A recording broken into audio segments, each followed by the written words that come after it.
Welcome back to another edition of the Dirty Verdict Podcast. I am one of your hosts, Peter Taaffe. I am your other host, Kyle Herbert. And I'm your other host, slightly better than Kyle Herbert, Bill Ogden. So Kyle Herbert wearing glasses, Bill Ogden wearing the Tom Selleck mustache that costs $4.99 at Costume World, or not. No, it's real. It cost me about, 2.5 weeks. Can I just say, we started out with Tom Selleck, but if you look and I take the glasses off, Don't offend me. I'm getting a real Uday Osage. I can't remember that. Can we Is that Saddam's son? I think that's... Can we get the tech department to put up side by side? Josh, I want disregard. I want to say, if Josh does that, I'm going to... Stand down and stand by, Josh. Just like the Proud Boys. just saying Uday. Okay, so we've got a ton of stories. I'm going to try to... because Massive. we've got a lot of guests stacked up, and so I want to hit a lot of stories today.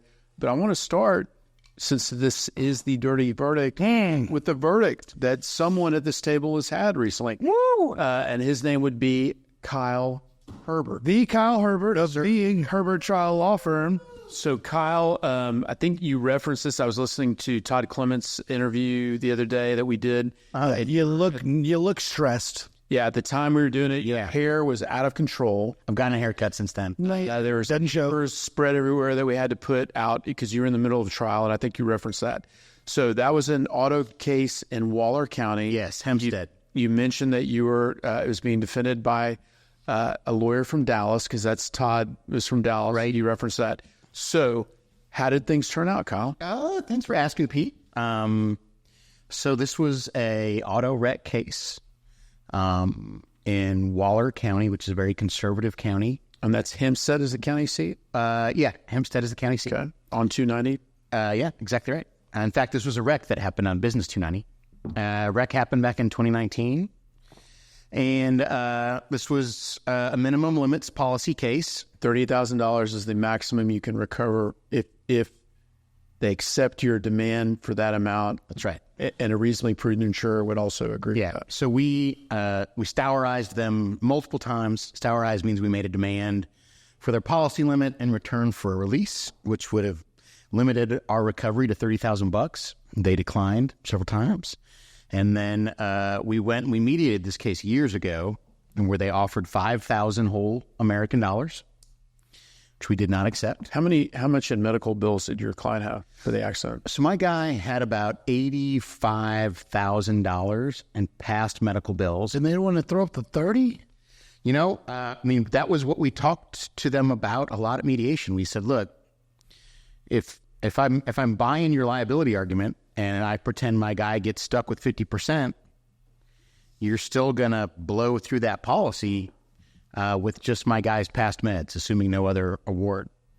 And they said that they were pretty comfortable with the idea that a jury was going to put 100% liability on my client.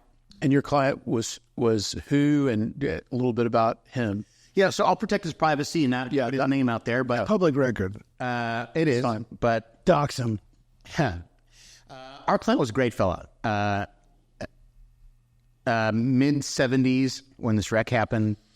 Vietnam vet, African-American fellow, literally was born in Hempstead, lived there his entire life. Like Lawrence Marshall. Yep. Except for when he served his country in Vietnam. He was a decorated veteran. I believe he graduated from Prairie View A&M.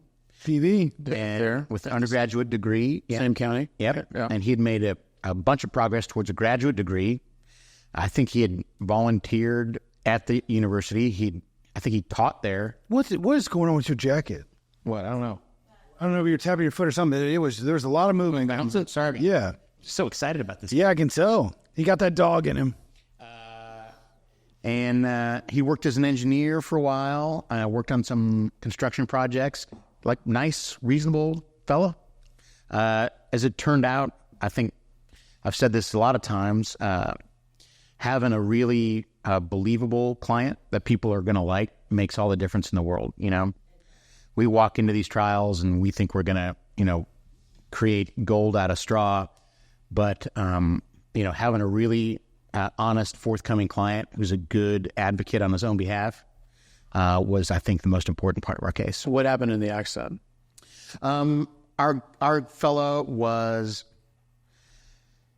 if I recall correctly, he was headed west. No, sorry, he was headed eastbound on 290, I believe. And he went to make a left turn to go home. And another car was, so it's a 4-lane road there at 290, no median, just separated by a yellow line. And he's going to make a left turn across traffic. And then there's a truck right in front of him that's also going to make a left turn. And as they both slow down, they both check either side, they both proceed into the turn. And an independent witness says that the defendant was operating her vehicle at a pretty high rate of speed and slowed down as though she was going to stop behind the truck that was crossing with my client. When at the last minute she gunned it, went to the outside lane, and tried to complete the turn. We've seen that. She T-boned my client. My client was driving a Corvette, and it spun off into the ditch, and I think that the top came off of it. It's a convertible, but the top blew off of it. All the airbags inflated, and he had a couple of broken ribs and 2 pretty severely herniated discs. And $80,000 in past medical bills. Did he have recommendations for future medical care? So he did. He had recommendations from his initial visit of 3 ESIs. He only completed 2. Epidural steroid injection. Yeah, some back injections. And we had testimony from our expert that more than likely his limiting injuries were never going to heal completely, that he was going to have some long-term problems with that, and that he probably needed some more medical care. And he said on the stand, if I had the money to pay for it, I would go back to the doctors and get more work done. Did the police do an investigation? So the police did do an investigation, a very strange investigation. The police reported to the scene. There was an independent witness who said that the other driver appeared intoxicated. She was a middle-aged white woman. And you had a witness, independent witness? We had an independent witness that was at the intersection that watched it all happen and then rendered aid afterwards. She testified that the other driver appeared intoxicated. But the police, when they arrived, put the other driver in an ambulance and sent her straight to the hospital.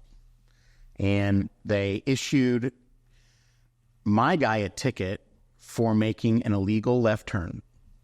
They didn't interview the eyewitness. And so far as I know, they didn't interview my client. My client had 2 broken ribs. He was apparently told that no more ambulances were coming, and if he wanted to go to the hospital, because he was quite obviously having a lot of difficulty, that he would need to he'd need to catch a ride to the hospital. So he... fuck is that? Yeah, I was going to say. So that's what he did. Sounds like great police public assistance. So his nephew came to the scene and drove him to the hospital, where they diagnosed him with 2 broken ribs and all sorts of pain. And so the police investigated it. They ticketed my client. My client found out about the ticket, I think, when he got the police report, and he went to the municipal courthouse to dispute it or do whatever you do with the ticket. And they said there was no history, no court case, no ticket had ever been issued. He didn't do the paperwork. Somebody didn't do the paperwork. Or, I don't know. A few months went by, and unfortunately, this police officer that did the investigation, he passed away from COVID. And so, we argued successfully to the judge. The other side had an opportunity to depose the cop. They didn't. They had an opportunity to designate him as an expert. They didn't. He passed away. Even if he hadn't passed away, there's no way that his opinions would have been admissible, because he didn't take the requisite courses to do an accident reconstruction. And so that was information that the jury quite rightly did not hear and was excluded from the case.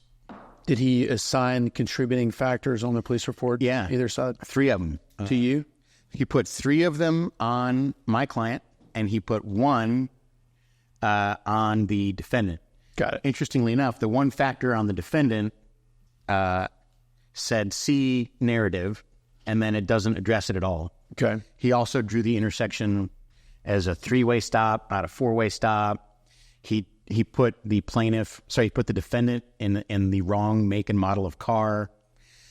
So there was a lot of problems with the police report in that it just really didn't even record the most basic, accurate information. How much money the verdict? Well, hold on. So you've got blackboard, we call blackboard damages, meaning your heart. Yeah. You've got 80-something thousand in past medical bills. Any futures, voc rehab, anything like that? They had discussed, the expert had discussed that. Mm-hmm. We didn't blackboard a number for them in closing. Okay. We kind of said, these are the past meds. We think these past meds are some reasonable indicator of pain and suffering. You know how much the ESIs cost. We trust you. We filled in the 85 for them. That's indisputable. You didn't ask for a number at all in close? I asked for a number for past meds. 85. And then the rest I said, I trust you. I said, these are the ways that I would think about it. And I trust you. And the reason we did that, to be honest, was so we are in a very conservative venue. And was it Waller? Yeah.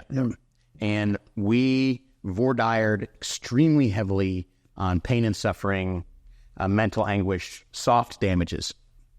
And the judge did a lot to kind of rehabilitate the jurors as we went along. That's fine. That happens. We just dealt with it as best we could. But every juror waffled on this issue.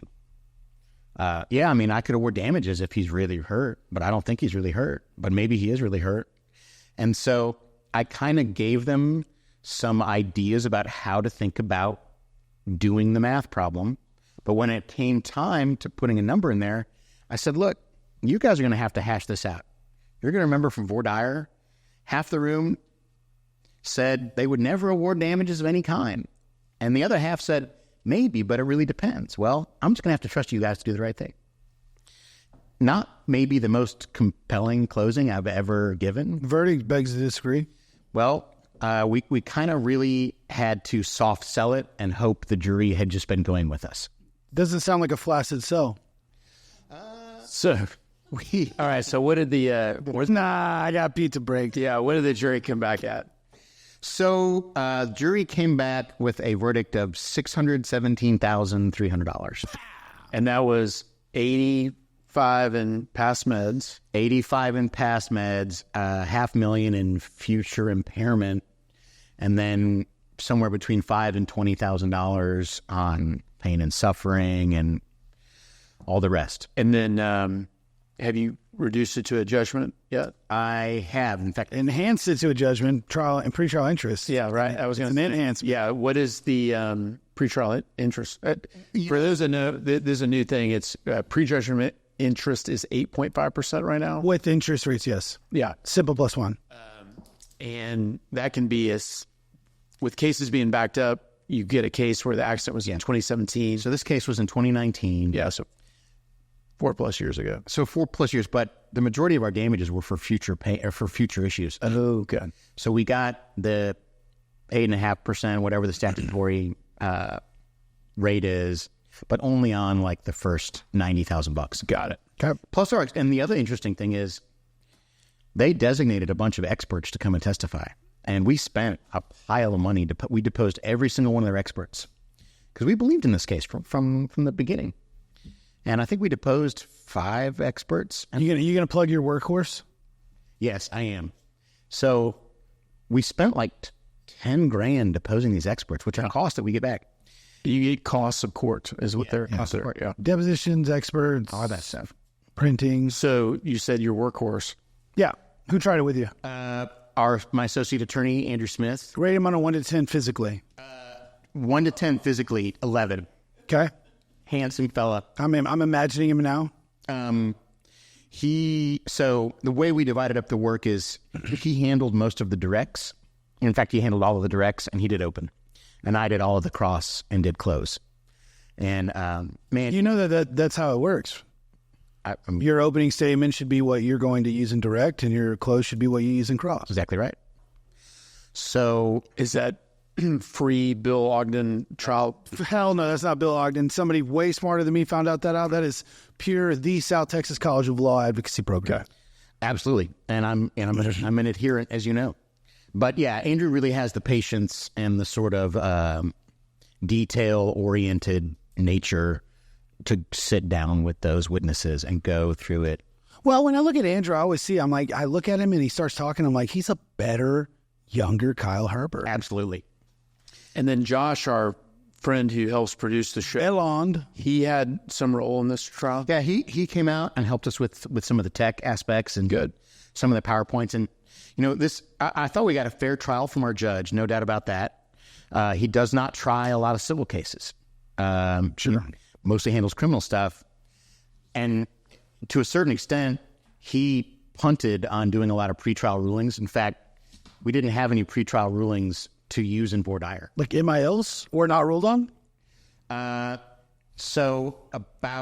Motions in limine? The ones that weren't contested were ruled on. Okay. But the ones about, is the police report coming in? Are the factors coming in? Reserve. You're right. Is the witness that says she seemed intoxicated, is that coming in? He said, I haven't ruled on that. Don't talk about it. And I'm like, well. Which means granted as an MIL, because MILs, a lot of lawyers don't realize, motions in limine just means you can't say it in open. That's what they are. Right. Yeah. But so all the central issues of the case, except for can you award damages, we were instructed really not to address. And so that kind of hamstrung the voir dire a little bit. Doesn't sound like it based on the verdict. No, you're right. But it was a lot of fun. And, it's always fun to prove somebody wrong when they think tell you to your face your case is totally worthless. $600,000. You got 600,000 reasons why they were wrong. Well, it's closer to 7. And Interest. So, Hey, I went to law school because I'm not good at math. yeah, and okay, so Kyle, here's a question. Yeah. You said there was $30,000 in insurance. Will you be able to recover the full $700,000, or how does that work for the layperson? we made a valid Stowers demand, and what that means is if you don't tender your policy limit, which in this case was $30,000, Yeah. and I blow you up at trial, that means the insurance company is gambling with their money, not the client's. Okay. So the person who you got the verdict against, the driver, whatever her name is, now this is a insurance issue. This is now a excess verdict. We thought that the defense lawyers would have reached out by now to talk about some things. They haven't. They'll file a deck action. Well, they're going to file probably some stuff. I got a very strange email from opposing counsel last night after I filed my proposed final judgment. She waited about a day, and then she sent an email that just said, I guess you didn't want to confer with me about the judgment. Did you just hit shift delete? I just responded, and I was like, if you want me to mark the I was like, it is exactly what it's titled to. It's math. Yeah. I said, if you want me to change the title to agreed, I'm happy to do that. And then she never responded. But that's okay. Well, other than Kyle Herbert bankrupting insurance companies, Pete, Right.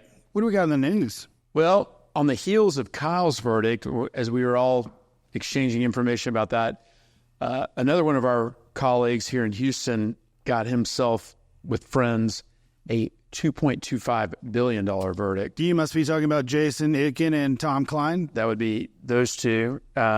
This was against Monsanto / I think Bayer. Yeah, Bayer bought Monsanto. Yep.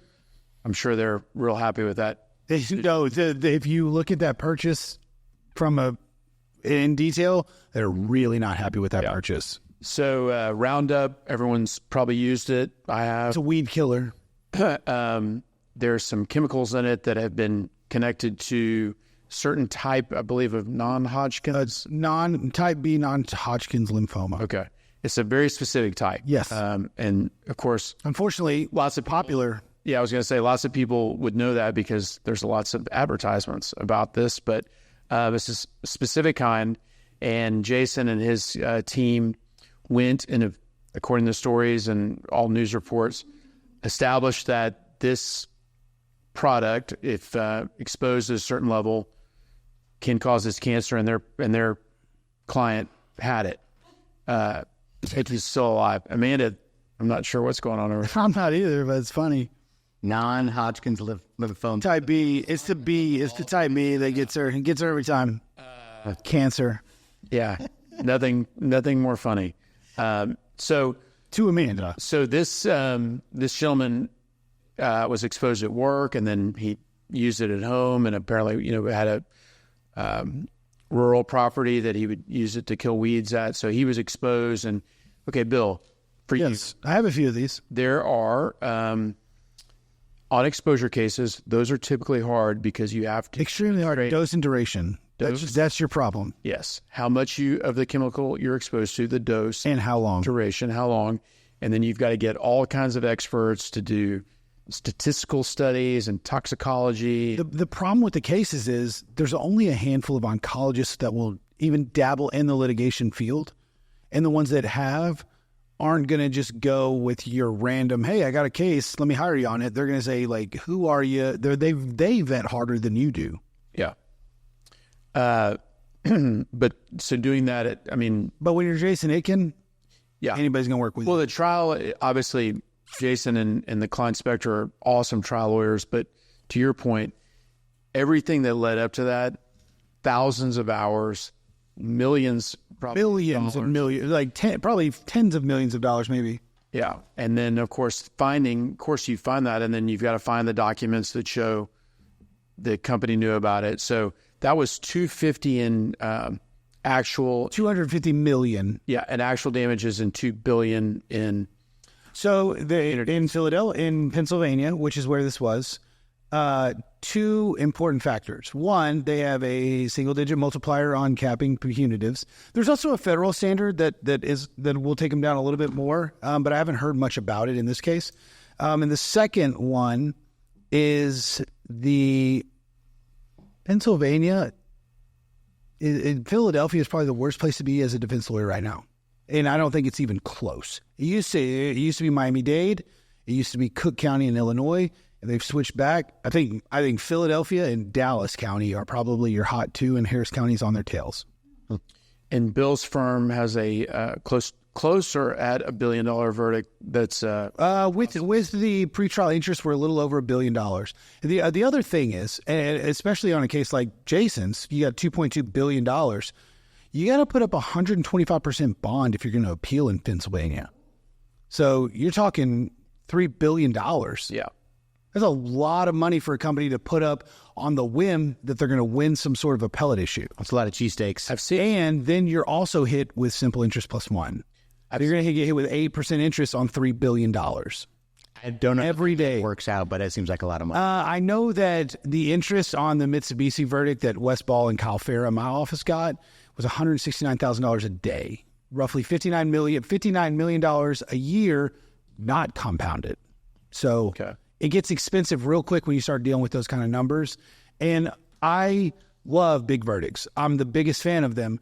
But when you get verdicts like some of these verdicts that are coming out of Philadelphia, you start realizing, because you got companies like Bayer, you got companies like Johnson & Johnson, 3M, they're unbankruptable, right? That's how everybody looks at them.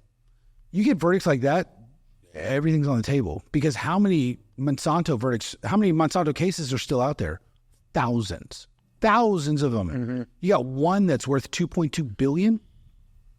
You got a problem. You are now in the so that's why bankruptcy lawyers have to be salivating over something like that, because they know that a couple more of these and it's inevitable. Or they'll spin them off and try to do the Johnson Johnson Texas two-step. Almost like you should think twice about poisoning people with your weed killer. Yeah, if to companies out there, as a trial lawyer on the plaintiff side, if I'd give you a little bit of advice, don't make shitty products that hurt people, and then definitely don't sell them and make money off them. That's just me. Along those lines, there was one story. JJ Transport had. Oh, I hate that case. This is a company that had drivers and power units, and there was a death involved. They were being sued. An egregious death. Yeah. So according to the story, very tragic death. And on the eve of trial, in El Paso, the company files for bankruptcy. Which is Oh, boy. So I see that in my practice and my mediation practice. People will say, look, if you go get a big judgment against us, we're going to go bankrupt. And of course, most plaintiffs say, okay, let's. Sure, buddy, is what I say. Yeah. Lots of times you hear that. And to be honest, it doesn't happen as much as it's threatened. But in this case, they did. And that's one thing to think about. If you were a plaintiff's lawyer, you may want to think through that if you've got a good number on the table. From the plaintiff's lawyer perspective, don't ever think about it. Yeah, okay. Go get your verdict. Whatever happens, but go get it. Because if you don't go get it, you'll never know. But if you do, you'll figure it out. Yeah. What? And even if you go into bankruptcy, you're still going to make money. It's going to be a little bit longer, and you have to sit behind some secure creditors, but you'll make money on it. Yep. Y'all's Mitsubishi case, is that resolved? Nope. Or is it's on appeal? Not well. They still have a little bit of a deadline on whether or not they're going to appeal, whether or not they would have put up that bond, and they've been quiet from the defense side on communicating with us. Eerily quiet. No, I'd like to say financially, as a financial incentive. They've been quiet. So. Okay. A couple other stories. They're just quick because they're, serious cases, but they're ones we've seen a lot. Kirker Garcia files a lawsuit against Atmos, gas regarding a explosion in Carrollton, Texas. Good for who is that? Steven Jesus? Jesus, I think, was quoted in the story. I like both of them. They're good lawyers. Sorrell's law firm sues an electric company for down power line, led to children losing their fingers. They were electrocuted. We've seen those at my old firm that happens. And a lot of times, their poles aren't maintained or that kind of thing. Our friend of the show and former guest, Benny Augusto, filed a $150 million wrongful death lawsuit against a propane company that their driver was in an accident where a child. I feel bad for that company because Benny Augusto is going to be the nicest human being the entire time of that litigation. And at the end of it, he's going to crush you. Yeah. And based on sorry in advance. Benny and his firm's track record, they will leave no stone unturned, no expense spared. And they'll be, and the worst part about it is Benny will be, you will want to be friends with him afterwards. Sure. But he will destroy you. And I have mad respect for somebody that can do both of those things at the same time. A unique quality. As we all have seen, anyone who cares to watch some of our old shows, they'll understand what we're talking about. Yeah, you're looking at it. All right, so this one came up. We wanted to talk about it a couple times ago, but we've had so many nice guests. We didn't. Artificial intelligence can be dangerous. This is Duco, right? Yeah. Yeah. And Daniel Duco, he was one of my law school mock trial coaches. Yeah, we've talked about him a couple times. He and guest Aaron Epley worked together on the Paxton impeachment, but he's been with Rusty Hardin's office for a long time. He has filed a lawsuit alleging that a man who I think lives in California, and he was out there, somehow there was a robbery at a sunglasses hut at Macy's, and they ran artificial intelligence. Here in Houston. Yeah. So I know a lot about this case. Okay, so they went to the Sunglasses Hut here. Sunglasses Hut uses the same software program that Macy's uses for facial recognition. And so when it happened, the general manager of that Sunglass Hut went to the Macy's, ran it, wrongfully identified the wrong guy, gave it to the police. They went and arrested him. He got charged. And he's like, I have no idea what you're doing. And so they're suing the company, Macy's, and the AI company because their software sucks. But hold on, you missed a step. They scan his face because it's associated in time with a robbery. Right. They have security cameras. And they say it's him. At the time of the robbery... You don't know how he identifies. At the time of the robbery, he was in California. He was in jail in California, according to the story. He was in California, and then a couple of years later, he's in Houston for something else. And does he get pulled over by the cop? I think he was going to go renew a license. Oh yeah, he went to go renew a driver's license, and there was an open warrant for him for this robbery. And so they take him into custody, and all kinds of horrible stuff happens to him. According to the lawsuit, this is a public record, he was raped in prison. Like, his lawyer came to the prosecutor and said, my guy was in California. I can show you. And the prosecutor's like, okay, yeah, you're right. I'm going to dismiss it. And in the time between that conversation, when it finally got around to being dismissed, He'd been abused. he was sexually assaulted in prison. So What do you mean? raped is the term that is used in the petition. Gotcha. You just had me say that to make me. I was making sure you're thorough. Yeah. Thanks, Yvette. Yeah. Thanks, Bill. We're going to cut that. Yeah. That's such a good one. This Ogden, don't let Hey, Mom, I'll give you the unedited clip. But so they brought a suit for wrongful prosecution, wrongful imprisonment, negligence. I think intentional infliction of emotional distress. everything you can throw at them. The book. So we'll that will be Definitely one to follow look at. But golly, I would settle that case if I were, based on what I've read. Of course, Who's the target defendant? The software company? I don't know we can ask Mr. Detko if he'd like to come on. We'd love to have him. Yeah, Daniel Duco. Detko, yeah. Yeah, and he is he's a captivating speaker. He's great. I'll shoot him a text. Let's see if we can get him on, because he's done the impeachment. He's doing this. He's doing a lot of big things. He comes up a lot. Yeah, Daniel is he's a mover and a shaker. He taught me everything I know. Okay, there's some arrests out of Clinton, Texas. Dairy Queen employees among 10 arrested in Texas meth ring sting. Wait. There's a nickname for it, though. What was it called? Operation Blizzard. Blizzard. Yeah, Operation Blizzard. The cops did Operation Blizzard, and they were just dealing meth like Out of the Dairy Queen. Dozens of people apparently were working. Like, all employees were in on this. So we got to give credit to this Stephen Santana, because I've really gotten to appreciate some of these newspaper reports. What town is it in? Clinton, Texas, which incidentally, this has been added because you go, where's Clinton? And you go, what's the nearest big town? Kyle, go ahead. Yes. Clifton.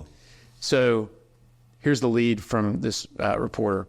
Police are calling the arrest of nearly a dozen people Operation Blizzard after they discovered people were selling more than just the frozen treats at a Dairy Queen in Clifton, Texas. Can we get this guy on? That He's a member of the media just like us. That was good. All right. So apparently you go get a Frost, or what besides Blizzards? Yeah, Blizzard. You get a Blizzard, steak fingers. What do you think the code was? Like, give me...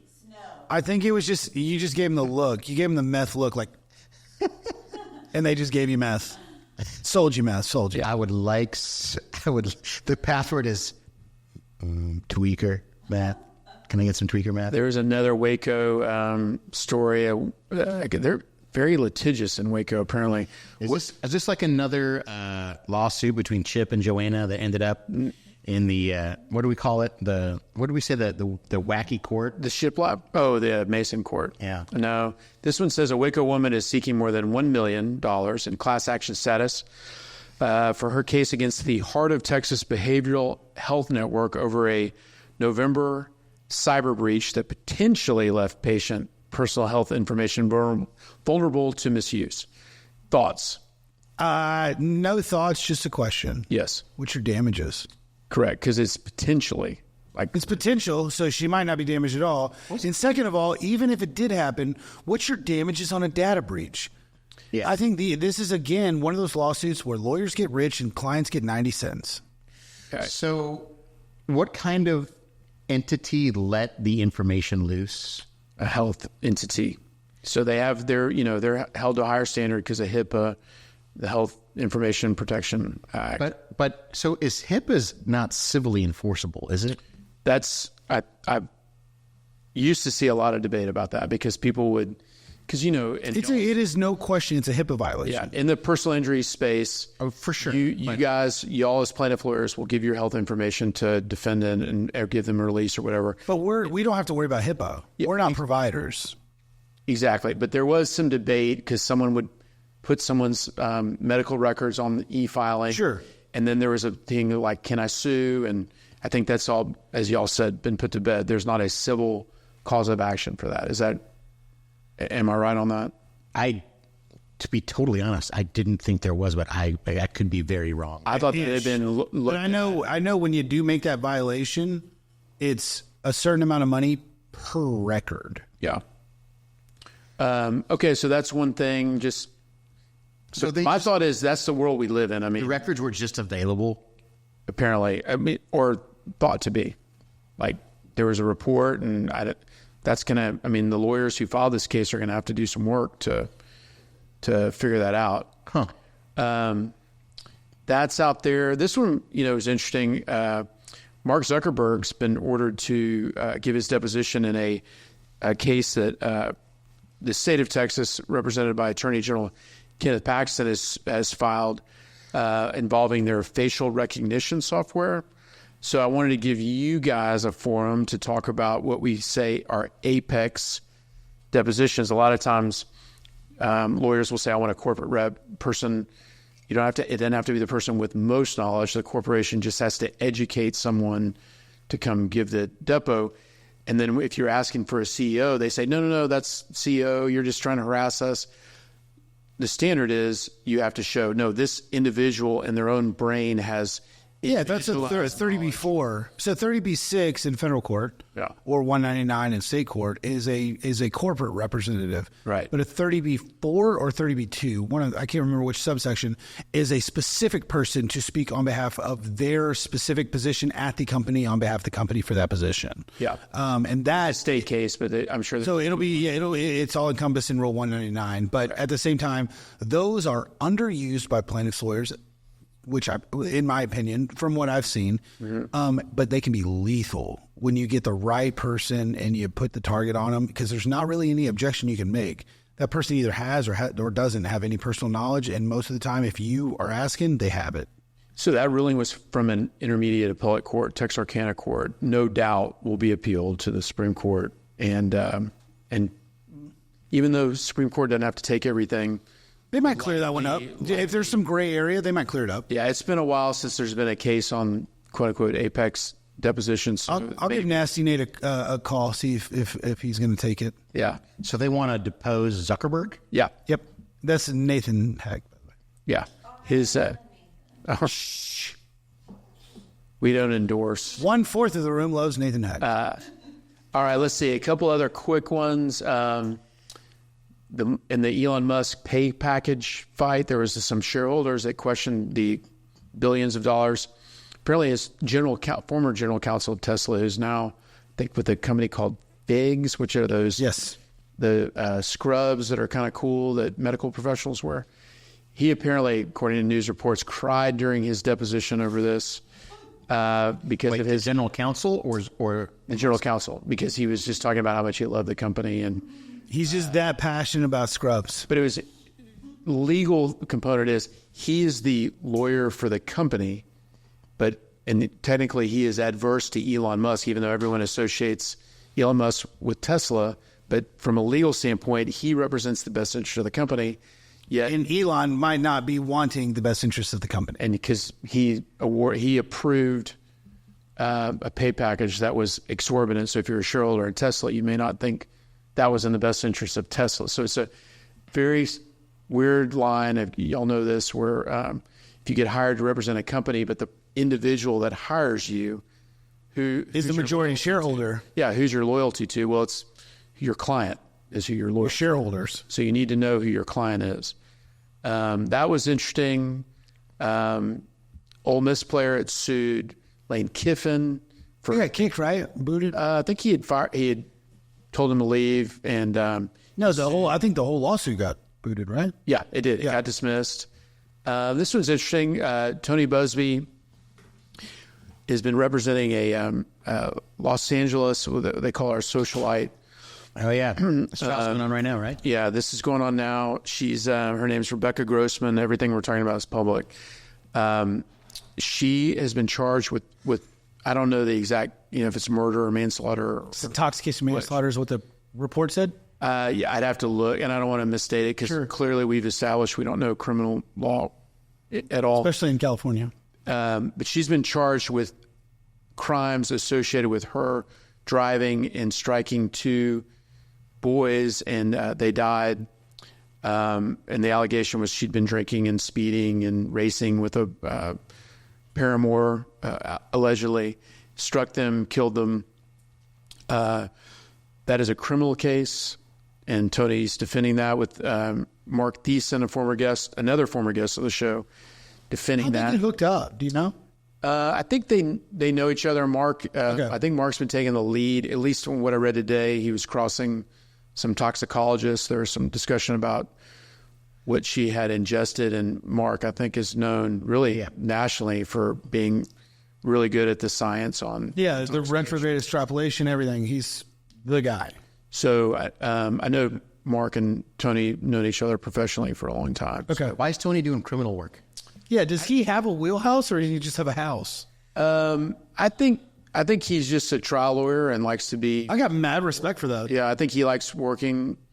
He likes a challenge, and he obviously did his investigation and thought something wasn't right here, and believed in her case, or believed, I think, from what I see publicly, thinks it was a rush to judgment kind of situation, and they just decided she's guilty and throw her under the bus, and he thought there's more to the story. So he's full tilt, and apparently that's going to go on for a while. So that's happening.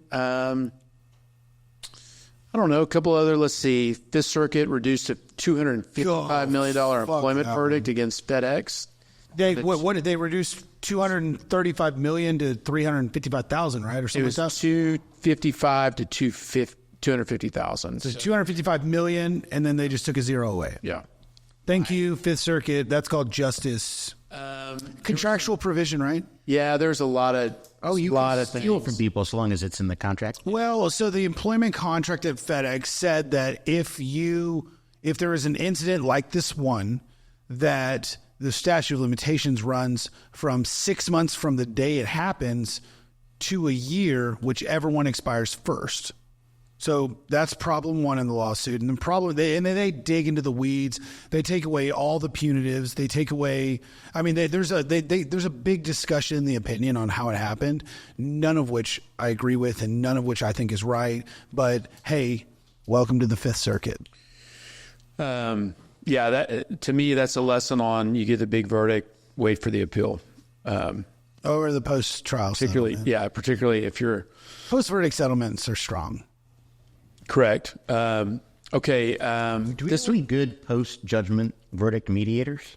Yeah. Mediators? I'll tell you some offline. I know one. His name starts with a P and ends with an Eater Taaffe, Kyle. Those are. Are we still recording? Those are no way. Okay, so let's see. Next to last one. This one is. We've lost structural integrity here. People are just wandering. People are walking off the job. Hey, the computer screen is black. It used to have our pictures on it. I'm not 100% sure we're being recorded right now, but if we are, this is awesome. I just waved to our producer and I said, "Are we still on?" And then she just waved at me and then walked off. Well, let's say some. I don't take you serious either. Challenging things and see if she catches them on the edit. All right, Vince McMahon threesomes. Kyle, position. It's all about poopy. Wait, it's a weird Bill wanted to talk about the Vince McMahon lawsuit, which I just saw there had been a lawsuit. Well, that's not fair. I moved on down the road. Bill said, "Whoa, talk about it," and we said, "Why?" And he said, "Yvette and her friends have been waiting for us to chime in on this." No, we're not going to do that. Mom, I'm so sorry. Deer Park. Coming at you. So Vince McMahon, he is the owner and operator of the WWF or the WWE, whatever they're called now. It's just a case World Wrestling. We're talking about doo-doo butter? He's been a former employee, actually, brought a lawsuit saying that, alleging a number of offenses, but during a sexual act that was described in the articles that I read as a threesome, Mr. McMahon decided to defecate unannounced on one of them. And when I read that, I had a couple of problems, which is one, that's wrong. And somebody needs a lawyer that stands up to justice on that one. But two, there should have been a conversation. That's something you talk about beforehand. I think consent is key here. Yeah, that's the key. That's your key. I mean, people are into all kinds of weird stuff, right? We don't kink shame unless kink shaming is your kink. That's not the morality police. And I've seen the R. Kelly video as part of my nose, Kyle. I did not know the details of the allegations until you alerted me. You liar. No, seriously. Look at his face. Look, that's what he looks like when he's lying. It's what I would say if I knew. I did not know that. I Googled Vince McMahon lawsuit sordid details, and I found this story. Well, whoever sorted your details is a priest. I'm never going to do that You again. got a Catholic priest that sorted your details. Got to look that one right in the. No, excuse me, Baptist priest. All right. I'm going to Have those? I know a Catholic didn't do it. We're not going to talk about that anymore. Amanda, can you check to see if it's really Amanda Orr just walked back in. She just beat the shit out of a sliding door. There's no video up on that black screen. Oh, shit, we have been recording. Were we recording? All right, good. Oh, God, you're going to have to edit the shit out of this. No, it's fine. That's good. Leave it in. Seriously, has there been no video the whole time? No, there has. Okay. She got confident about it. Forget it. Okay, so Ghost. Look at Kalo. It's so slim on that screen. there's a couple other ones that they're I don't know, depressing, as a lot of lawsuits are. I'm going to end with one that's sad, but fortunately, I think Give us okay. something fun, Pete. So there's a recent lawsuit that claims that a Harris County constables raided the wrong home without a... Oh, I saw it. Precinct 2. Yeah, I couldn't remember which precinct. It's Precinct 2. Held a couple at gunpoint and finally realized, oh, we came to the wrong house, and let them go. So, not to diminish, I'm sure, how incredibly scary and traumatic it was, but the happy ending is no one got hurt. Pete, come on, don't say happy ending. Okay, not happy. Hey, I just quoted Pete. Okay, the fortunate outcome is that I don't think anyone was physically injured out of this, but it was obviously very emotionally taxing. I gotta ask a question. What do the constables do where they burst into your house and hold you at gunpoint? Like, is that why? Well, my question is, why are the constables doing it and not the city police or the sheriff? right? Like constables, like they Asking for a friend. subpoenas. They used to be the subpoena and eviction police. But And then your door and People that were Well, the problem is the statute was broad and ambiguous, and constables have taken advantage of it to the point, not to the point where I will give you a scenario here. If you want to bring a civil rights violation against a constable, you have to prove that the person in charge of that operation is a policymaker in the county. The problem is the constables are policymakers for the precinct of a county. It's not countywide. And according to the Fifth Circuit, there's some gray area here. You can't really go after them. sounds like you and me need to be constables. I am not going to run for any political office, not because I have skeletons, because I don't, but because I'm not going to drag my son through this. But you're not a policymaker. You're just there to hold people at gunpoint and have a good old time. You still have to run and get elected. What I thought was Yes, it's an elected official. We can do that. We're gregarious. no, you can be a constable without being elected. You can just a deputy constable. Yeah. I don't. How do I get deputized? Yeah. I don't want to be the constable. I want to be a. Like Shaq, you would be a deputized. No, like Herschel Walker. Like I get a little badge. Like Don't so you want to get a badge and start hating abortion? constable. No, I want to get a badge and have an abortion. Yeah. Okay. Leave it in. Just like Herschel did. Okay. Just like Herschel did. Turning back to the story, what was interesting was, so these guys... By the way, hold on. He's a feminist. Otherwise, he'd be Himschel. Yeah. Thank you. Okay, so back to the story. You're such an awesome person. These officers come in, realize they're at the wrong house. They'd come in and they say the door was unlocked. Oh, of course. So they're in the house, they're holding them up, they're like, oh, wait, wrong house. This isn't where I parked my car. Yeah, and they go, hey, your front door was unlocked, so we just noticed your front door was unlocked. That's why we came in to check in to make sure everything was okay. That's according to the lawsuit. If they don't have lawyers, they should call some that know what they're doing. Yeah. I love that case. And so this is hot story because there's an ongoing case. I think Mike Doyle's a lawyer for the Civil or criminal? well, there's both, but there's a civil case where there was a no-knock warrant in a home on Harding Street. Yeah, and Mike's doing that one for sure. I think that's still ongoing. It is. So that's pretty relevant here in Houston. So, okay, we've got probably have some more stories, but I'm going to make the executive call now that I know that Bill's mother watches this. Avid watcher. Yvette, you've been mentioned a couple times tonight. Bye, Peter. I know that you're really happy about it. At risk of things going south, I'm going to Declare an impasse to the story. Impasse. So what that means, Mom, is that this is the time that I take during the podcast to tell you how much I love you and how much I owe to you and my dad. Yeah.